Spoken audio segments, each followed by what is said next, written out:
extrajudicial killings continue to be a huge problem in the Philippines, especially after the new president was elected about 7 weeks ago. Now, according to reports, more than 1,900 people, or about 36 people per day, have been killed in a violent campaign against drugs in the Philippines since President Rodrigo Duterte came to office 7 weeks ago, the country's national police chief said on Tuesday.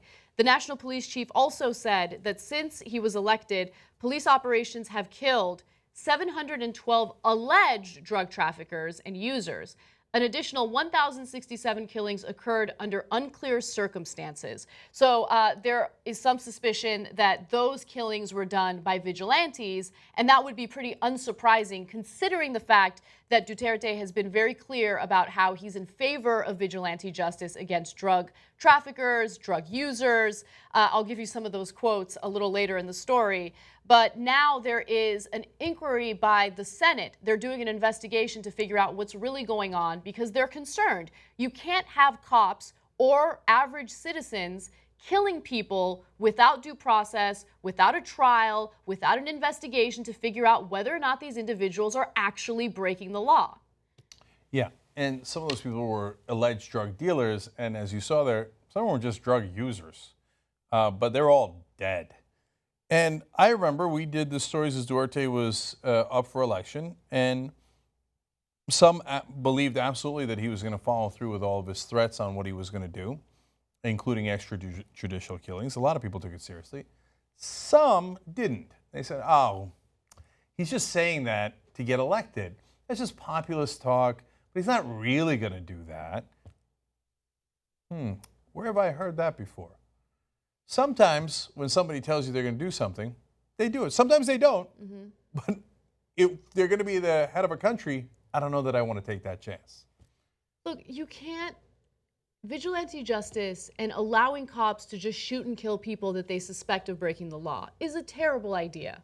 Because then if someone doesn't like someone else, they can go ahead and kill them and then state that that person was a drug dealer. It's important to have your day in court to investigate the situation, to figure out whether or not that person is actually breaking the law. And by the way, even if there is a person breaking the law, even if this person is in possession of some drugs, that doesn't mean that they deserve to have their life taken, okay?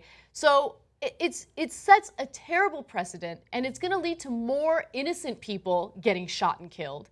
And I don't even want drug dealers to be shot and killed. Do I want justice? Yes. Should there be consequences? Yes. But you don't give people the right to go around killing others that they suspect of breaking the law. So let me give you some of the... Can I just say, so many people are gonna get killed because people wanted to settle scores. Like, definitely. With all these people being killed, who's going to notice a couple of extra people missing? So having nothing to do with drugs at all, in the middle of that anarchy, other innocents are going to die because of God knows what, whatever beef or grudge that local cop happened to have, who's now been unleashed with no rules at all. That's right. So let's go to graphic 18. Here are some of the comments that Duterte made during his campaign to be president. He pledged to kill 100,000 criminals during his first 6 months as president and drop their bodies in Manila Bay until the fish will grow fat. Yeah, but he's not really going to do it. Yeah, well, it looks like he's in favor of doing it. He told corrupt cops that he would kill them. Don't take this as a joke. I'm not making you laugh, son of a bitch. I will kill you. He also said, please feel free to call us, the police, or do it yourself if you have the gun.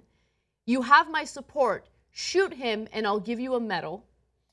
Yeah, because that random dude in the street, he should be judge, jury, and executioner. That's a good way to run a country. And who else has said, hey, go ahead and punch them. Take violent action against them. Don't worry, I'll get your back. If they sue you, I'll pay for the lawsuit. Don't worry.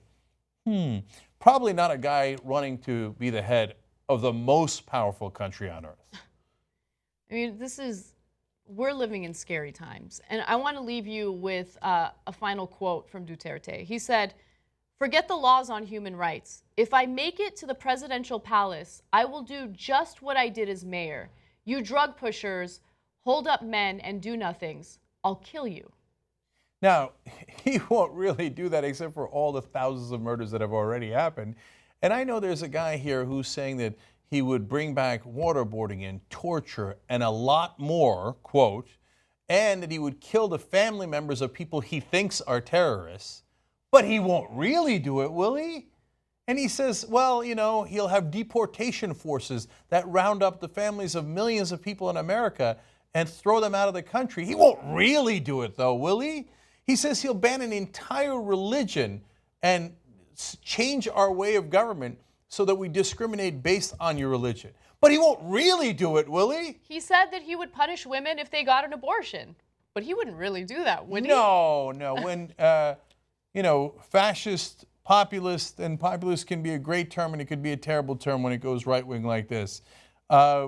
People tell you that they're going to kill people and they're going to take extreme actions. Sometimes you should believe them because they mean it. You know, the Young Turks has a whole 2-hour show every single day, and you can get it ad-free if you're a member. tytnetwork.com/join. Go.